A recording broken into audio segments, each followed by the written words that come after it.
Imagine waking up tomorrow to empty dealership lots and shuttered factories, not due to a recession, but because one European nation abruptly severed America's lifeline to its most critical technology. At this very moment, the Netherlands has completely stopped exports of ASML's cutting-edge chip-making machines. Without these machines, America's leading automakers are suddenly incapable of building their next generation of vehicles. No warnings, no gradual phase-outs, just an overnight halt, plunging America's automotive heartland into unprecedented chaos. But how could one European country cripple an entire American industry overnight? The surprising answer isn't found in politics or trade wars. It's hidden in the precision of silicon wafers and the power of lasers. And the consequences? They're already unfolding, reshaping the future of the American auto industry as we speak. But what does this mean for American jobs, the economy, and your next car purchase? A strategic strike no one saw coming. America's auto industry wasn't ready for this kind of disruption. The Dutch ASML ban triggered an immediate supply crunch, and no one felt it harder than the auto industry. While consumer tech giants scrambled to adjust their roadmaps, American car manufacturers found themselves in an existential bind. Because today's vehicles are no longer mechanical beasts, they're rolling computers. Electric vehicles, in particular, are the most vulnerable. Battery management systems, inverters, digital dashboards, wireless connectivity, and autopilot features all rely on a constant stream of high-performance chips. When those chips stop coming, production grinds to a halt. Tesla, the poster child of American tech-driven manufacturing, has already announced delays on several models, but they're not alone. Ford's electric F-150 Lightning paused. General Motors' Ultium-based lineup slashed projections. Even hybrid models from Toyota's US plants are facing component shortages. And it's not just about electrification. Conventional internal combustion engines still rely on dozens of microcontrollers for emissions control, fuel injection, steering, and safety. Take away the chips, and the whole system fails. These aren't optional upgrades. They're mandatory to pass regulations and meet customer expectations. And as auto executives fumble for answers, the people who depend on those vehicles and those factories are already paying the price. Auto towns in shock. Across America's heartland, a familiar fear has returned, one many thought they had left in the rear-view mirror. In towns like Flint, Michigan, Bowling Green, Kentucky, Kokomo, Indiana, the factory floor isn't humming anymore. It's silent. Just weeks after the Netherlands announced the ASML ban, automakers began announcing furloughs, then layoffs, some temporary, many permanent. In towns where the local plant was the lifeblood of the economy, the impact was immediate and brutal. It wasn't just factory workers. Local suppliers, truckers, warehouse crews, even cafeteria vendors. Everyone felt it. One chip shortage thousands of miles away became a tidal wave washing through communities that had already survived globalization, outsourcing, and the Great Recession. A single supplier cut from the Netherlands has now triggered a wave of unemployment. In states like Ohio and Missouri, assembly lines can't operate without chips. And without assembly lines, no jobs get done. What do you do when your job disappears? Not because of poor sales, but because a foreign country flipped a switch and turned off the lights. It's a question policymakers weren't prepared to answer. And in communities where livelihoods depend on steady shifts and predictable schedules, that uncertainty cuts deep. As the workers brace for more closures, another crisis is taking shape, not just on the shop floor, but on the trading floor. Wall Street reacts. The morning after the Dutch announcement, Wall Street woke up in panic mode. Shares of major American automakers plunged by double digits before the opening bell. Tesla dropped nearly 12%, Ford lost 8%, General Motors fell 9%. But the real damage wasn't in the numbers, it was in the sentiment. Investors had bet big on a future powered by semiconductors, and now that future looked frozen. Analysts scrambled to revise forecasts. Supply chain models were rewritten overnight. Automaker earnings reports suddenly featured phrases like indefinite delays and supply disruption exposure. The tech sector wasn't spared either. Companies like Nvidia and Qualcomm, heavily tied to the auto chip market, saw billions wiped off their market cap in hours. And as investor confidence eroded, so did the liquidity that kept ambitious auto projects alive. But while Wall Street crunched numbers, Main Street dealt with reality. In cities across America, dealership lots began shrinking. Prices surged. Customers were told to wait weeks, sometimes months, for basic vehicles. Small businesses that relied on fleet orders were told to hold tight, and used car prices climbed once again, adding pressure to an already strained middle middle class. And this is only the beginning, because while markets reel and factories freeze, a bigger question is emerging. What happens if America can't rebuild its supply chains fast enough? The EV dream deferred. In cities from Detroit to Austin, billions of dollars had been funneled into new battery plants, EV startups, and software labs. With every new unveiling, from sleek Teslas to futuristic pickups, the future seemed within reach. But all of that came grinding to a halt the moment the Netherlands said no. The Dutch export ban on ASML's advanced chip-making machines has sent a direct shockwave through the EV sector. These machines produce the semiconductors that power nearly every critical system in an electric vehicle, from powertrain controllers and battery management systems to infotainment units and autonomous driving sensors. Without a steady pipeline of chips, the EV supply chain collapses, and collapse it has. Manufacturers that once boasted bold production targets are now quietly shelving their ambitions. Ford has already delayed the rollout of its next-gen F-Series Lightning. General Motors has paused work on several Cadillac EV concepts. Even startups like Rivian and Lucid, once seen as nimble disruptors, are laying off staff and revising their outlooks. With each delay, America falls further behind its global rivals. China, which still has indirect access to advanced semiconductor tech through alternative channels, is now widening its lead. European firms, forewarned and diversified, are moving faster. The very heart of America's auto reinvention is now on life support. And this is only the beginning. The longer the ban stays in place, the further behind the US will fall in the global EV race. Without chips, you do not have innovation. Without innovation, you do not have competition. The EV dream hasn't just been deferred, it has been derailed. But the problem runs even deeper. It is not just the automakers. Silicon Valley is bleeding too, a shared crisis. For decades, there was an unspoken alliance between America's auto heartland and its tech frontier. Detroit would build the machines, California would supply the brain. This convergence birthed a new kind of car, one that could drive itself, stream media, talk to satellites, and diagnose its own issues. But that relationship is crumbling under the weight of the ASML ban. Advanced chips are the lifeblood of modern tech. From cloud computing centers to EV dashboards, everything runs on semiconductors etched with near-atomic precision. ASML's machines, specifically its extreme ultraviolet lithography systems, are the only ones capable of creating these chips. With the Netherlands freezing exports, US tech companies are suddenly finding themselves in the same sinking boat as automakers. NVIDIA, Apple, and Qualcomm have all issued warnings about supply disruptions. Amazon Web Services has quietly adjusted its server deployment schedule. Even AI labs, working on training models for autonomous vehicles, are seeing slowed progress. And with the lines between car makers and tech companies now so deeply intertwined, disruption in one sector instantly triggers collapse in the other. This crisis is a mirror. It reflects the United States' over-reliance on a single foreign partner for a foundational technology. It reveals the illusion of independence that decades of globalization have built. And it forces a single, unavoidable question. If we do not control the tools, do we really control the future? With industries paralyzed and innovation stalled, a blame game is brewing in Washington. Who's to blame? And who pays? In the corridors of Capitol Hill, the atmosphere is tense. President Trump has remained defiant, insisting that America must decouple from unreliable partners and rebuild its own manufacturing core. To him, the ASML ban is not a wake-up call, but a challenge to rise and meet.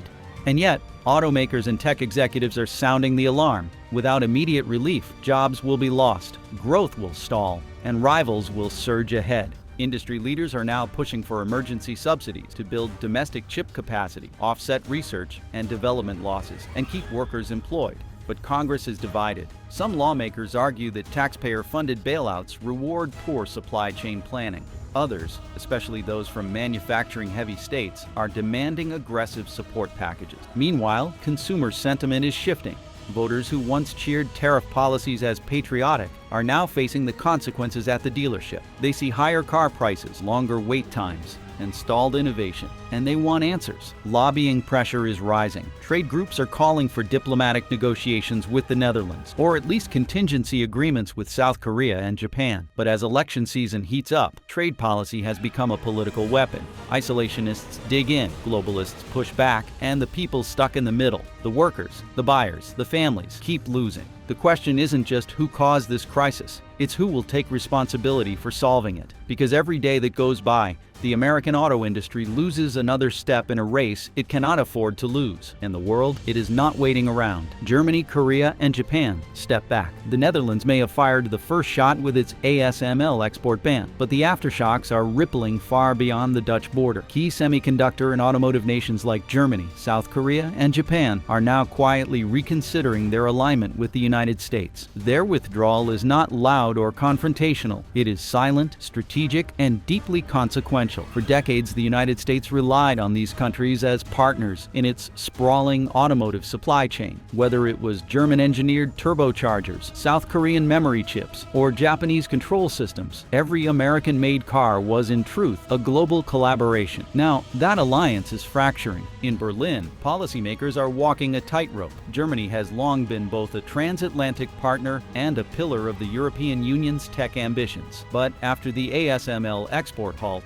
German leaders are facing pressure to follow suit with more stringent export controls. While they have not yet imposed a full-on ban, there is growing reluctance to continue shipping certain high-value components to the United States, especially those that could be classified as dual-use technology. Behind closed doors, German automakers and suppliers are urging caution. They understand what American car manufacturers are only beginning to realize, that political volatility is becoming a liability in long-term contracts. Meanwhile, South Korean firms like Samsung and SK Hynix, which produce the majority of the world's memory and logic chips, are pivoting toward neutral ground. They have ramped up operations in Vietnam and India, distancing their logistical and technological networks from U.S. dependency. Publicly, they cite cost efficiency. Privately, it is about stability. Japan's tech giants, including Renesas and Toshiba, are reportedly revisiting investment strategies tied to the U.S. market. With growing uncertainty around export controls and retaliatory policies, they too are hedging their bet. American automakers, once comfortably seated at the center of global collaboration, are now increasingly isolated. They are discovering that without guaranteed access to advanced chips and components from these nations, their ability to innovate, scale, and even maintain existing product lines is severely compromised. And the worst part, this is just the beginning. The Netherlands' move to block ASML exports may have been seen as a sovereign decision, but it has created deep fissures within the European Union. The EU has prided itself on presenting a united front in matters of economic and technological policy. But this embargo has done something few other events have managed. It split the bloc right down the middle. France and the Netherlands have emerged as champions of what some are now calling strategic techno-sovereignty, the idea that Europe must protect its most advanced technologies even from long-time allies. President Emmanuel Macron has doubled down on the belief that Europe must become self-reliant in both chip manufacturing and the broader digital economy. In his words, we must never again be vulnerable to decisions made outside our continent. But not everyone agreed. Italy, Hungary, and several smaller nations have expressed quiet concerns that weaponizing Europe's crown jewel industries could backfire. These countries depend heavily on U.S. trade and defense ties. To them, the Dutch decision feels dangerously close to economic decoupling. Even Germany, the industrial engine of Europe, is internally conflicted.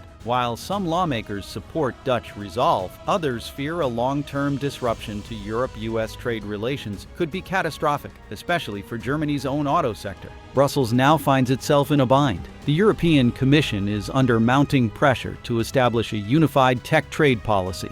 But with member states pulling in different directions, consensus is slipping away. What was once a cohesive economic front is now a patchwork of national priorities, each shaped by fear, ambition, or strategic realignment. This internal fracturing is not just a European problem. For American companies trying to navigate these uncertain waters, the lack of a consistent EU policy makes planning nearly impossible. Supply contracts are suddenly subject to political whim. Joint ventures are on hold. Even regulatory frameworks for data and AI are in flux. The result? More delays, more uncertainty, and a growing realization in Detroit that the old playbook no longer applies. As Washington scrambles and Brussels fractures, Beijing is moving swiftly. China seizes the moment. China has taken the ASML ban as an opportunity to tighten its grip on global supply chains. and present itself as a stable partner for technology and auto firms across Europe and Asia. While the US faces growing isolation, China is rolling out the red carpet. Within weeks of the Dutch announcement, Chinese trade delegations began high-level talks with European automotive giants and chip makers. Chinese officials offered incentives, including tax breaks, guaranteed long-term contracts,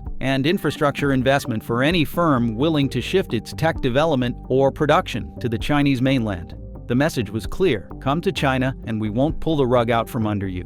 European companies, burned by the uncertainty in their US dealings, are responding. Renault is reportedly exploring chip partnerships in Shenzhen. Bosch, one of Germany's top auto suppliers, is expanding its semiconductor R&D footprint in China. Even smaller firms are relocating key teams to cities like Hangzhou and Chengdu, where government grants are flowing freely. American brands, meanwhile, are stuck in the middle. Tesla, for instance, finds itself in a precarious position. It relies heavily on ASML-based tech in its manufacturing, yet much of its EV production happens in Shanghai. Ford and General Motors have fewer options. Their dependence on US-based supply lines, now cut off from essential lithography tools, means that they cannot scale up their EV offerings fast enough to compete internationally. The shift in momentum is unmistakable. China is not only catching up in the tech race, it is increasingly dictating the terms. And in a world that still runs on chips, the United States can no longer assume it sits at the top of the food chain.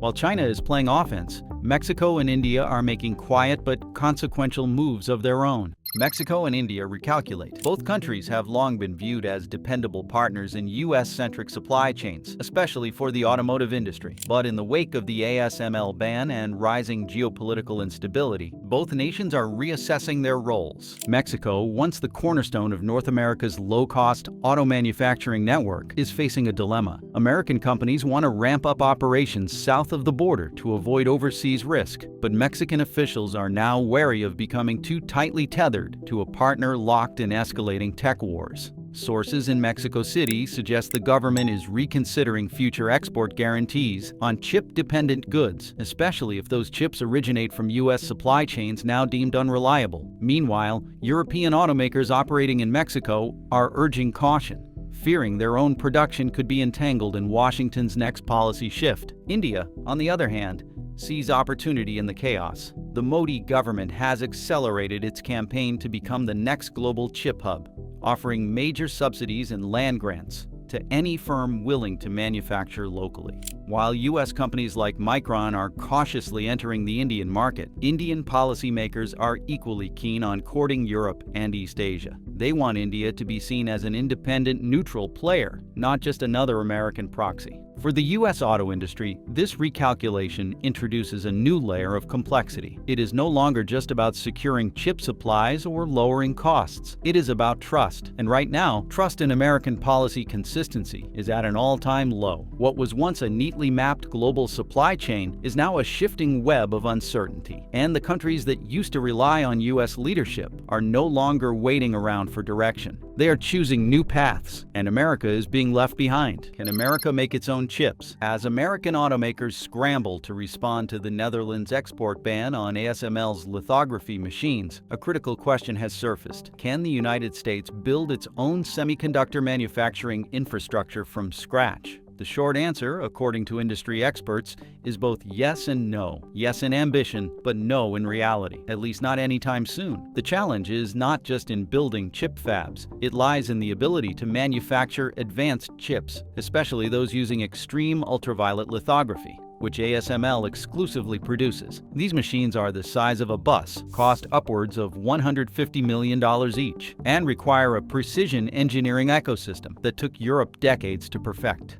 No American company currently produces anything close. In response to the crisis, the US government has rolled out billions of dollars in funding through the CHIPS Act, designed to boost domestic semiconductor production. New fabs are under construction in states like Arizona, Texas, and Ohio, but there's a problem. These fabs still depend on foreign tools, materials, and intellectual property. Building the factory is the easy part. Creating a domestic supply chain, especially for lithography, is an entirely different beast. Some American firms, like Intel, are attempting to reverse engineer older deep ultraviolet lithography systems. But catching up to ASML's cutting-edge EUV technology is a moonshot. Most experts believe it would take at least 15 to 20 years for the US to match the Netherlands' capabilities, and that is assuming continuous investment, political will, and global cooperation. In the meantime, the gap between ambition and capability is wreaking havoc. Without access to EUV tools, chip design leaders like NVIDIA, Qualcomm, and Apple cannot manufacture next-generation semiconductors at scale. And without those chips, the U.S. auto industry is increasingly cornered. From electric vehicles to self-driving systems, the entire automotive future is bottlenecked by the absence of just one machine. As America races to build what it cannot currently buy, another reality is setting in across boardrooms worldwide: the quiet collapse of globalization. The Netherlands' Counterstrike did more than halt shipments of high-end semiconductor equipment. It shattered a long-standing belief in the permanence of globalization. For decades, nations and corporations operated under the assumption that global trade would remain stable, reliable, and politically neutral. The ASML ban proved otherwise. Globalization worked because it was predictable. Components made in Germany, Japan, South Korea, and the Netherlands could be counted on to arrive at American factories just in time. But now that chain is breaking. The fallout is reshaping how companies think about supply chains. Major automakers are reassessing their global strategies. Tesla, Ford, and General Motors are revising vehicle timelines. Toyota and Honda, while not as dependent on ASML tools directly, are watching the tremors carefully. Suppliers are not just worried about production delays. They are facing the added burden of redesigning platforms to work with less advanced chips. This means higher development costs, more recalls, and slower innovation. Meanwhile, countries like China, India, and Vietnam are seizing the opportunity to build self-contained tech ecosystems. The era of design here, build there, sell everywhere is fading, and it is not just about chips. Similar rifts are now forming in energy, defense, and pharmaceuticals. While corporate leaders reimagine their supply chains, average Americans are already feeling the impact in a more immediate and painful way. A consumer crisis unfolds. It started slowly: a few delayed deliveries, a sudden drop in dealership inventory, rising prices for high-end trims. But within weeks of the ASML ban, the consumer-facing reality of a semiconductor bottleneck has become impossible to ignore. Car buyers across the United States are encountering empty lots, months-long wait lists, and jaw-dropping sticker prices. A mid-range EV that cost $45,000 last year is now pushing $60,000, if you can even find one. Dealers are rationing inventory. Some are canceling pre-orders. Others are offering used vehicles at premiums higher than new ones. From urban centers to rural towns, buyers who expected incentives are now facing surcharges. The situation is even worse for commercial fleets, municipal bus systems, delivery firms, and service companies that rely on just-in-time upgrades are being told to wait months, even years, for replacements. Insurance rates are rising, leasing options are drying up, and families trying to buy their first hybrid or EV are being priced out entirely. This is not just about inconvenience. It is about accessibility and trust. Consumers feel betrayed, told for years that a greener, smarter, more efficient automotive future was coming, only to now be stuck with back orders and bloated price tags. The chip shortage, once a background news story, is now a dinner table issue. And with each passing week, the situation deepens. More suppliers cut production, more software updates are delayed, and more buyers walk away entirely, unable to keep up with the surging costs. With production stalled, prices soaring, and alliances fraying, America now faces a defining decision: the crossroads ahead. In Washington, the blame game has begun. Some are calling for emergency tariffs on foreign-built EVs. Others demand full withdrawal from global tech alliances. But beneath the noise, a deeper debate is taking shape. Should the U.S. double down on economic nationalism, or look outward to forge new, resilient partnerships? On one side, protectionists argue this crisis proves the danger of relying on foreign technology. They want massive investment in domestic fabs, mandatory reshoring of auto production, and export controls on U.S.-designed chips. Their rallying cry: never again. On the other side, globalists warn that isolation will only slow innovation. They argue for diplomacy with Europe, tech-sharing frameworks, and multilateral deals to regain access to Dutch machines. They say the only way forward is through trust, not walls. Meanwhile, automakers are pleading for clarity. Executives are unsure whether to invest in new U.S. plants or pivot to partnerships in Asia. Engineers cannot design around invisible supply chains. Investors are fleeing stocks that once seemed untouchable. Whatever the answer, one thing is clear. This is not a temporary setback. The ASML ban is a turning point. Whether it leads to a renaissance of American manufacturing or a long, painful decline depends entirely on the choices made in the next 12 to 24 months. The world is watching. America's auto industry is holding its breath, and the future, electric, autonomous, and interconnected, hangs in the balance. But what do you think? Let us know our thoughts in the comment below.